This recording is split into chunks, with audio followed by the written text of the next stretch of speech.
यवतमाळ जिल्ह्यात गेल्या काही वर्षांनी अल्पवयीन मुलांचा गुन्ह्यांमध्ये मोठ्या प्रमाणात सहभाग आहे। त्यांच्या हातातून मोठ्या प्रमाणात गुन्हा घडल्याचं वेगवेगळ्या घटनांतून पुढे आले आहे। नेमकं हे अल्पवयीन गुन्हेगार काय करतायत, सध्या काय करतायत, त्यांनी गुन्हा घडल्यानंतर ते कशा पद्धतीनं वावरतायत आपण अधिक जाणून घेणार आहोत। माझ्यासोबत यवतमाळचे जिल्हा पोलीस अधीक्षक कुमार चिंता आहेत। साहेब, बऱ्याच घटनांमध्ये अल्पवयीन मुलांच्या हातातून गुन्हे घडतात, नेमकं ते पुढं काय करतात हे कोणालाच माहीत नाही, काय सांगाल? आम्ही यवतमाळ जिल्हा पोलीस अधीक्षक म्हणून कार्यरत घेतल्यानंतर ऑपरेशन प्रस्थान म्हणून चालू केलेलं आहे। त्याच्या माध्यमातून सगळा जो अल्पवयीन मुलं असेल, नाहीतर त्यांच्या वरतीचे पण मुलं असेल, त्यांना स्किल डेव्हलपमेंट करून त्यांना एम्प्लॉयमेंट करण्यासाठी आपला स्कीम ऑलरेडी चालू आहे। आतापर्यंत आपण 2 बॅचला म्हणजे पहिल्या बॅचला 30 लोकांना, दुसऱ्या बॅचला 20 लोकांना पण ट्रेनिंगसाठी पाठवलेलं आहे। आणि तुम्ही जो म्हणतात अल्पवयीन मुलं आहे, खास करून आता आपण गेल्या 5 वर्षामधून जेवढे पण अल्पवयीन मुलं होता त्यांच्या सद्यस्थिती काय आहे, त्यांना काय गुन्हा घडलेले आहे केलेला आहे आणि त्यांच्या आईवडील पण त्यांच्यावर लक्षात आहे का नाही, ते आपला आता आढावा चालू आहे। बरेच वेळा गुन्हेगारीचं प्रमाण यवतमाळ जिल्ह्यांमध्ये असं उघड झालेलं आहे की मोठ्या प्रमाणात गुन्हेगारी घडतं, मात्र गुन्हेगारी कमी होताना दिसत नाही। वर्षभरातली जर गुन्हेगारीकडे आपण बघितलं तर मोठ्या प्रमाणात गुन्हेगारी घडलेली आहे। आता नवीन वर्ष सुरू होण्यात काही तास उरलेले आहे, तर याकडे तुमचं फोकस कसं असेल गुन्हेगारी आटोक्यात आणण्याचे? आता आपण अगर 2023 आणि 24चं कंपॅरिझन केले तरी आपला भरपूर गुन्हे कमी झालेले आहे।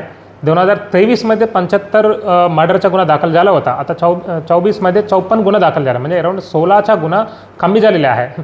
तसा आपला इवन चोरीचा पण गुन्हे 200 गुन्हे कमी झालेले आहे। आता भरपूर मध्ये आपला म्हणजे इवन दंगलच्या पण गुन्हे कमी झाले, इवन लेडीजच्या पण वर अत्याचार ते पण गुन्हे कमी झालेले आहे। आपला म्हणजे एक चांगला स्थिती साईड आपला चालू आहे। आपला पण आता जो कम्युनिटी पोलिसिंग चालू आहे त्याच्या पण बरेच परिणाम असणार आहे। जिल्ह्यामध्ये मुलांचं मोठ्यांसह लहानपर्यंत व्यसनाचे प्रमाण अधिक प्रमाणात दिसून येते। त्यांना व्यसनमुक्त करण्याच्या दृष्टिकोनातून आपल्या दलाकडून काय उपाययोजना केल्या जातील? आपण आता पोलीस स्टेशन लेवलला प्रोॲक्टिव्हली व्यसनमुक्त म्हणून आपण चालू करणार आहे। आता आपण एक गावामध्ये आपण प्रोग्राम पण ठेवणार आहे, म्हणजे सगळ्या गावामध्ये जो विकणार कोण आहे आणि पिणार कोण आहे त्यांच्या लिस्ट करणं आपला आता तयारी चालू आहे। ते झाले तरी दोघांना बसवून आपण दर गावामध्ये आपला प्रोग्राम चालू होऊन त्यांना मार्गदर्शन करणार आहे। नव्या वर्षाच्या दृष्टिकोनातून तुमचं पोलीस प्रशासन कोणत्या मोडवर असेल, काय उपाययोजना तुम्ही करणार आहेत गुन्हेगारी कमी होण्याच्या दृष्टीने? आम्ही गुन्हेगारी कमी करण्यासाठी भरपूर प्रोग्राम घेतलेले आहे। आता मी आल्यानंतर आपण 120 हिस्ट्री शीट उघड केलेलं आहे आणि आपलं पेट्रोलिंग पण खूप वाढवलेलं आहे।